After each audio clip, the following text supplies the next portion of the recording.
संभाजीराजे मवियाकडून लोकसभेच्या मैदानात। राजे मवियाची अट मान्य करणार।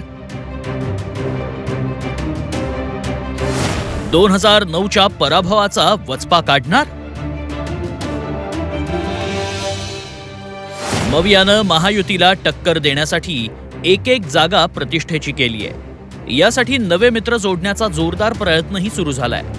प्रकाश आंबेडकरांचा मवियात समावेश केल्यानंतर मवियानं आता त्यांचा मोर्चा संभाजीराजे छत्रपतींकडे वळवलाय।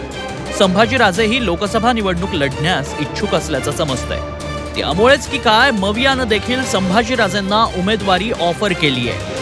मात्र मवियातल्या कोणत्या तरी घटक पक्षाच्या चिन्हावर संभाजीराजेंनी लढावं असा आग्रह दिल्लीतल्या काँग्रेस नेत्यांनी धरल्याची माहिती सूत्रांनी दिली आहे। काँग्रेस नेत्यांनी आपल्याशी संपर्क केल्याची कबुलीही संभाजीराजेंनी यापूर्वीच दिली आहे। महाविकास आघाडीमधले काँग्रेसची लोक माझ्या चर्चेत म्हणजे माझ्याशी स्वराज्याशी चर्चेत होते। असं असलं तरी अद्याप संभाजीराजेंनी आपली भूमिका स्पष्ट केलेली नाही। त्यामुळेच मविया संभाजीराजेंचं मन वळवण्याच्या प्रयत्नात आहे। संभाजीराजे सोबत आले तर कोल्हापूरचं मैदान मारणं अधिक सोपं होईल असा विश्वास मवियाला वाटतो। संभाजीराजे महाविकास आघाडीत आले तर महाविकास आघाडीला फायदाच होणार आहे असं काँग्रेस नेत्यांचं म्हणणं आहे। परंतु काँग्रेससोबत हातात हात घालून सोबत जाण्याच्या ऐवजी स्वतंत्र अस्तित्व ठेवूनच चर्चा करण्याची मानसिकता संभाजीराजेंची दिसून येते।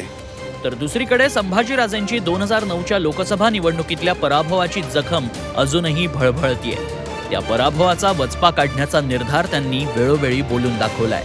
त्यामुळे यावेळी ते मैदानात उतरण्याची शक्यता आहे। किती जागा लढवायचं काही ठरलेलं नाहीये, पण मुख्य प्रवाहात हे स्वराज्य राहणार हा माझा शब्द आहे। जुन्या जखमा 2009च्या जुन्या ज्या जखमा झाल्यात, मी वार म्हणणार नाही, आमच्यावर वार कोण करू शकत नाही, पण ज्या जुन्या जखमा आहेत त्या काही अजून पुसलेल्या नाही आहेत। ते निश्चित मी लक्षात ठेवलेले आहेत आणि वेळ प्रसंगी ते तुम्हाला दिसून येतील। असं असलं तरी विजयाची पताका स्वराज्याच्या झेंड्याखाली फडकवायचा की महाविकास आघाडीतील घटकपक्षाच्या झेंड्याखाली याचा निर्णय अजूनही संभाजीराजे यांनी जाहीर केलेला नाही। स्वराज्य पक्षाचा झेंडा असताना दुसऱ्याचा झेंडा हातात घेतला तर कार्यकर्त्यांना सांभाळण्याचं आव्हान संभाजीराजे यांच्या पुढे असणार आहे। त्यामुळे संपूर्ण महाराष्ट्राचं लक्ष संभाजीराजे यांच्या भूमिकेकडे लागून राहिलं आहे। दिल्लीहून रामराज्यसह प्रताप नाईक, झी मीडिया, कोल्हापूर।